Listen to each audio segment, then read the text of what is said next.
Hi guys, welcome back to Cooking with the Bearded Brit Chef. And today I'm going to show you how to prepare steak and cook it to perfection, and show you how to cook it to your liking and serve it with a rocket salad with a balsamic vinaigrette. Okay, so first things first, we're going to use the fillet. This is the prime cut of beef. Okay, it's located inside the rib cage of the animal. I'm actually going to use wagyu as well. Wagyu is a method of how the cow is bred. Okay, so it's bred drinking beer, being massaged and listening to music. This originated in Japan from the breed of cow called a Kobe. So it's a Kobe beef. This one is from Australia and it's grain fed. Okay, so what I'm going to show you to do first of all about it. I'm going to show you what you have inside the steak. So first of all, the main piece of the steak here is called the tail. Okay, this large piece at the end is called the chateau, or the chateaubriand. Okay, and normally you'd have a chain attached as well, which is they use to mince. The chain here has been removed. Okay, but I'm going to show you now how to prepare it into nice, perfect sized steaks for you to cook. Okay, so first things first, you need to sharpen your knife using a steel like this. Take the knife and starting at the bottom, hold it very tight and go all the way down to the top and switch over. Start on a 45-degree angle and bring it down to 22, like this. Once you get better, you can do it faster, but you see here how to do it? Like that, slowly, like that, slowly, like that, slowly. So that's it. So now, clean your knife, remove all the metal elements and particles that you'll have on there. So now I'm going to show you. You don't want to remove all the fat here, guys. The fat is flavour. And if anyone tells you any different, they're wrong. Fat is flavour. So, the only part of the fat that you cannot eat is this sort of silvery skin here. This won't render down. But the fat that you see on here will render down lovely and give all the flavour in the pan. So first of all, using a knife, tilt your knife upwards slightly like this, and just bring it up.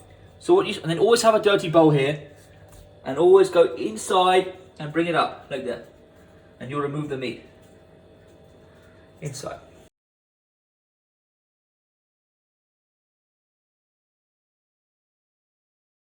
Okay guys, so what I've done here, I've just cut the fillet in half just so it fits on my tray, but I've cut the chateau off. So now, we're just going to remove a little bit of this sinew on top of the chateau, okay, because it won't be very nice to eat. But again, you can leave the fat on there guys, this is a wagyu, and the fat is flavour as I said before. And the trick here is practice. You want to be removing the least amount of meat as possible, especially when you're using an expensive cut of meat like a fillet.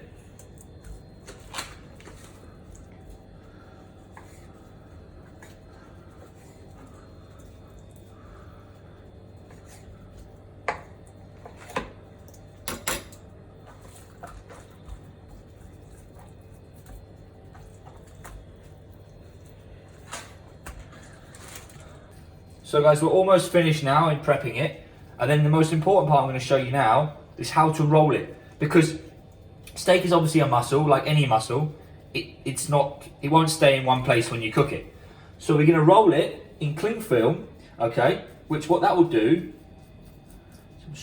that will allow it to stay in one place when you cook it. They do that in all restaurants as well. Whenever they cook a nice steak, they'll always roll it in cling film, so the steak retains its size when you're cooking it. Okay guys, so now I'm going to show you how to roll it. So you need one cling film, the bigger the better in terms of length. And you just want to get your work surface and you want to lay the cling film flat, like so. Okay? Like that. Okay? Then take your chateau or any part of your fillet. The problem with this cling film is it's actually very, very small. So it's quite difficult to get it really tight. But I'm going to show you as best as I can. So, first of all, go over like this. Like this. And then you want to hold this end here and hold this end and keep rolling. This way you'll get a really, really tight fillet inside the cling film. Try to keep the cling film as straight as possible. Keep going like that.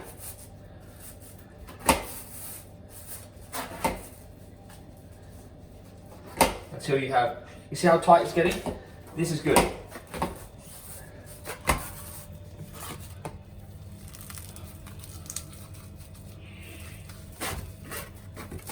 Sometimes chefs tie the ends to get it even tighter. You can also do that if you've got longer cling film. If you don't, like me, then you can just do it this way. So now, what you see you have there is a really tight piece of steak. So what you do, let that set in the fridge, and then when you cut it, you'll get a perfectly round steak. So I'm just going to do all of it now, and then I'll show you later how to cook it.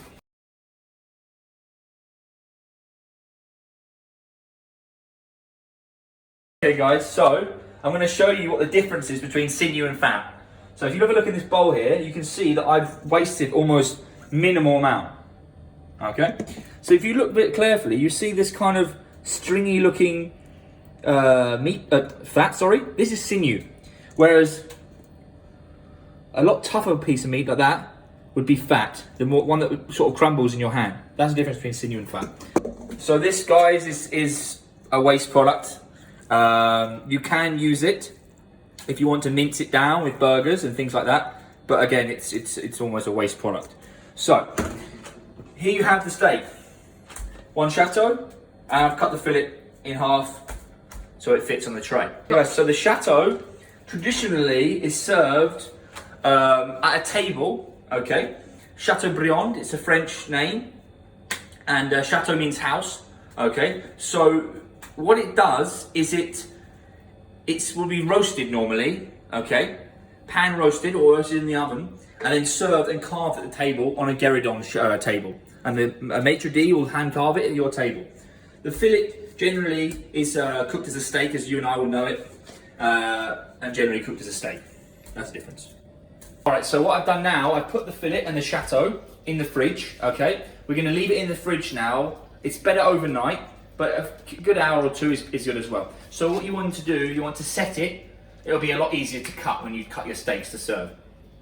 Take it out of the fridge, cut it, then I'll show you the next process. Okay? Okay guys, so now the steak has had its 1 hour in the fridge. So now we're going to portion it. So, take the steak. I mean, you can give me the judge of how big you like your steak to be. Okay? But about, if you look here, probably that's about the thickness of a steak. Okay? So just go with your knife, go straight down. And you look at that, amazing marbling through there as well. So onto your tray. Again, these are quite nice sized steaks, you know, but they're for us for home. And then I'm just going to portion a few more so we can have them another day.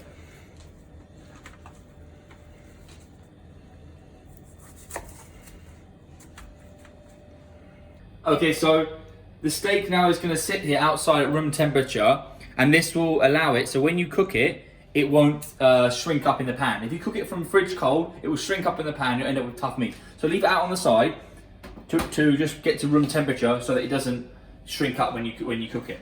So now I'm going to show you how to make the dressing. So you need a bowl and a whisk. I'm going to make a Dijon mustard balsamic vinaigrette. So half a teaspoon of Dijon mustard goes into a bowl. A little bit of salt. That's enough. Now, any vinaigrette is based with vinegar and oil. 3 parts oil to 1 part vinegar. So I'm going to use balsamic vinegar. So in this case, 3 parts will be 1 tablespoon of balsamic goes in. Okay? Now, incorporate the balsamic with the mustard and the salt. So it looks like this. Then slowly, we need to add the oil. Using one hand, slowly add it inside. That's 1. And then now 2. Again, slowly. This is called emulsification. Basically emulsifying the oil with the vinegar and the mustard. And we'll go in for one more third one as well.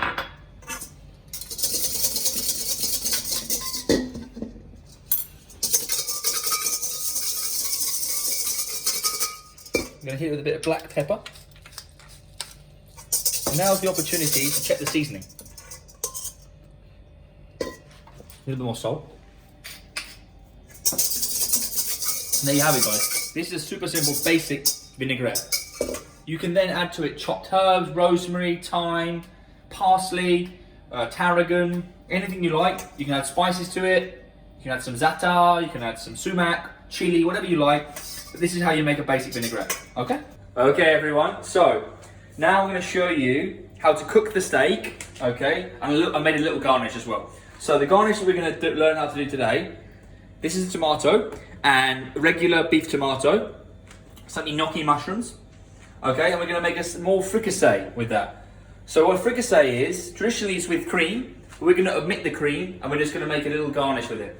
So we're going to learn how to make concassed tomato. That basically means, first of all, you take your tomato, take a sharp knife, just make a crisscross in the bottom, like so.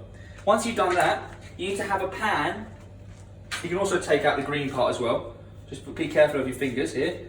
Remove the green part, you don't need that anymore. You can discard that. So, get a pan of regular water, bring it to the boil, drop your tomato inside the water when it's boiling, like so.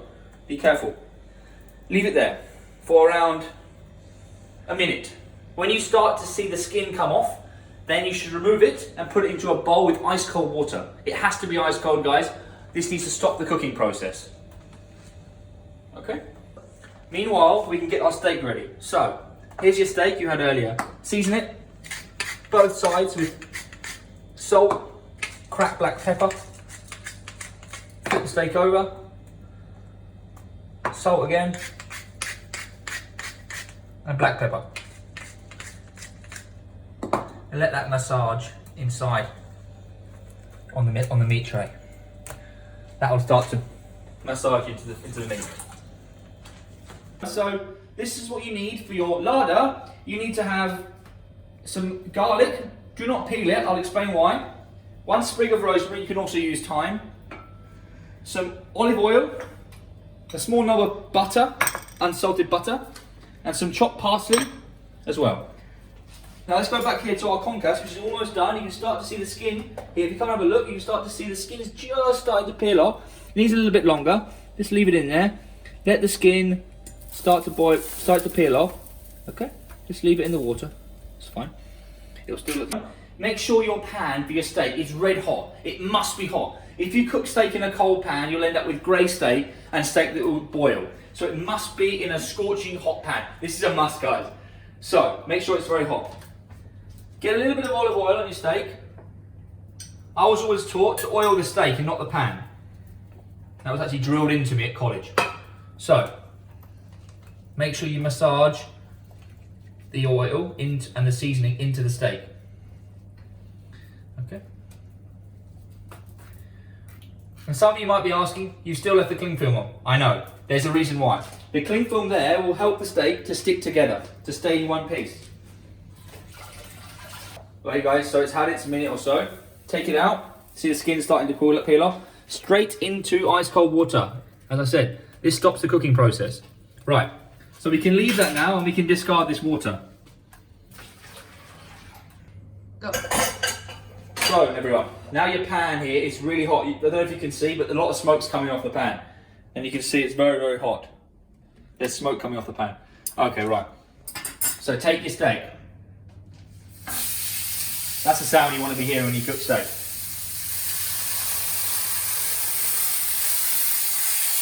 The trick is, don't touch it. No, leave it. Let it cook on its own. So now we're going to flip the steak. See the nice colour you got there? Going to flip it over.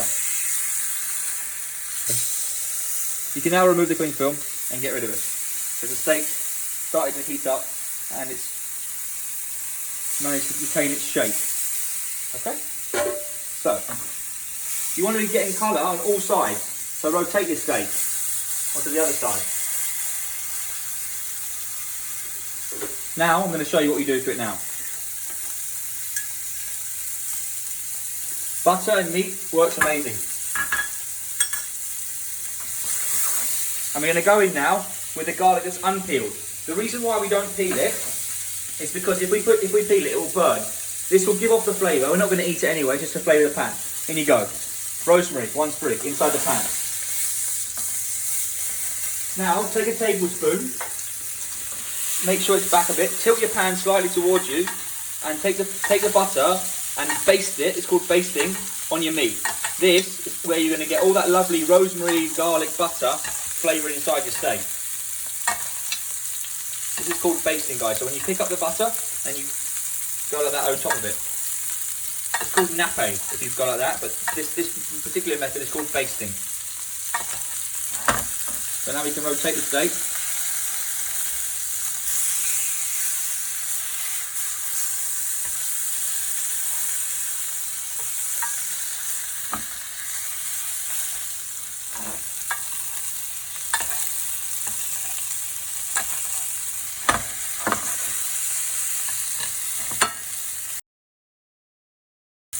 Okay, here's another little trick you can do. Take the rosemary, make sure you leave it big enough. Just dip it in the butter, and then you can sort of use it as a brush on the steak. This is going to give the steak amazing flavour.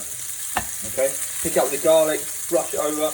This works for any meat really, and a barbecue as well. We're just going to flip it again.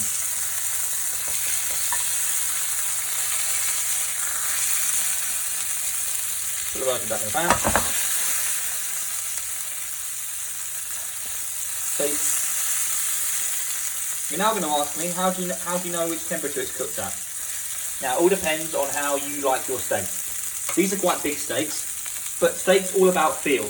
There's no time limit to a steak. It's all about how it feels. So, if your steak feels firm, and firm like this part of your hand, then you're looking at medium rare. If it feels firmer, then you're looking at medium, and then you're looking here at well done, very hard. So it goes like this: rare, medium, medium well, well done. That's the trick how to work out the temperature of your steak's cooked at. I like mine medium rare, so I'm going to take mine out before. My wife likes hers medium well, which is actually a curse, but it's fine.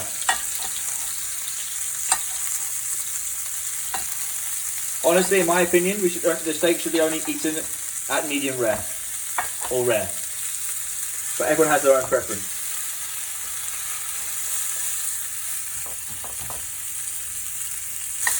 So mine's ready now. Now I'm going to take it onto a tray here with a rack to rest. And we're going to leave my wife's in there for a little bit longer so it can cook to medium well.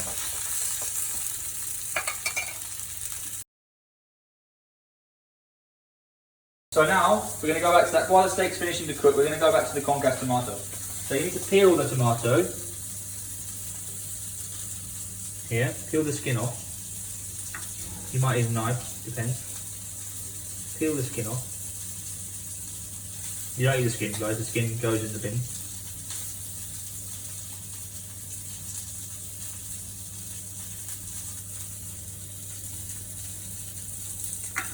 Discard the skin. Now, cut it in half, and then into quarters, and remove the pit. This can be used in a stock or a sauce. We're not actually going to use it today, but it can be used in stocks or sauce. Don't throw it away.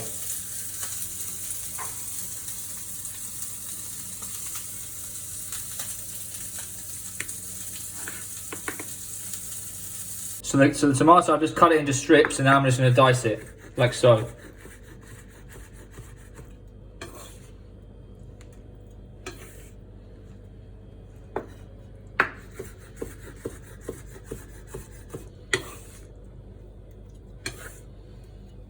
So it will look like this. It's diced concasse. Okay, so now your steak's resting here, guys, in the resting tray. Okay, all the juices will come down. We'll use those. Okay, in our sauce. You see how it's resting? That's the medium rare, and this is the medium well. Okay. Very hot. Go in with olive oil in your pan. Use the same pan that you use the steak. Really hot. In go gnocchi mushrooms. These will take literally a few minutes. They're very, very thin, and the pan is very hot.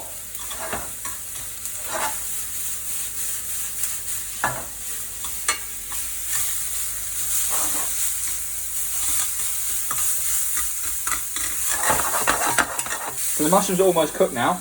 But at this point, you take it off the heat, and I'm going to add some pomegranate vinegar. This will cut through the greasiness of the richness of the steak. About 2 or 3 splashes inside. Now take it off the heat again, add your concasse. And then add a big handful of chopped parsley. Mix this up.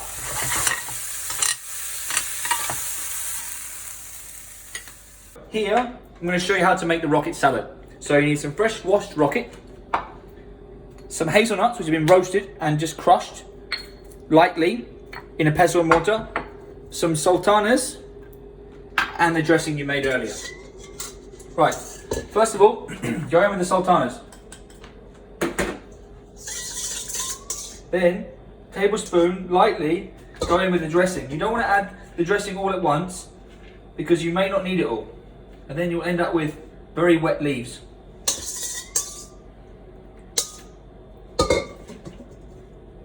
And then, lastly, add the chopped hazelnuts. The good thing about this salad is, it's got citrus and vinegarness from the vinegar. It's got crunchy nuts texture and sweetness coming from the sultanas. And it's got the pepperiness coming from the rocket. So it's great balance and it works really well with the steak. Sorry. So everyone, don't forget those lovely juices you had. You want to add that to your mushroom and tomato mix. All the flavour that's kind of the steak will be there. Now take the steak, I'm using a serrated knife, I think it's best, and cut it at an angle.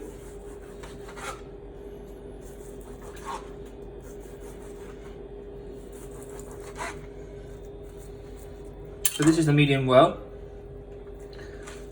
On goes the steak. If you fan it out there, you get a nice colour as well. Okay, now I'm going to take the medium rare.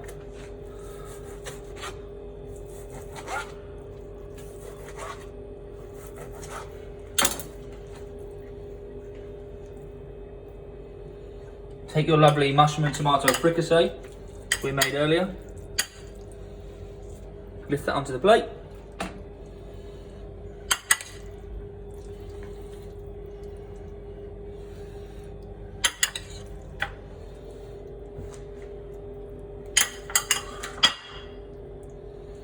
Tomato and mushroom. Tomato and mushroom is a traditional garnish with a steak. Normally you have it roasted, but I've just done it like this. I think it's a little bit different.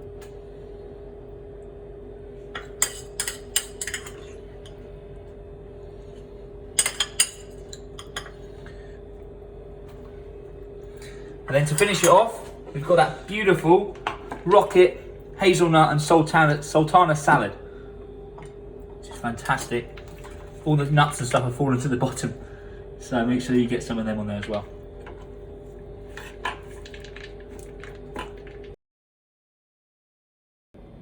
So there you have it. 2 steaks, 1 medium well, 1 medium rare, mushroom and gnocchi mushroom and tomato fricassee, rocket salad with hazelnut sultana and a balsamic dressing. And there you have it. Simple guys, healthy, light. Enjoy, stay safe.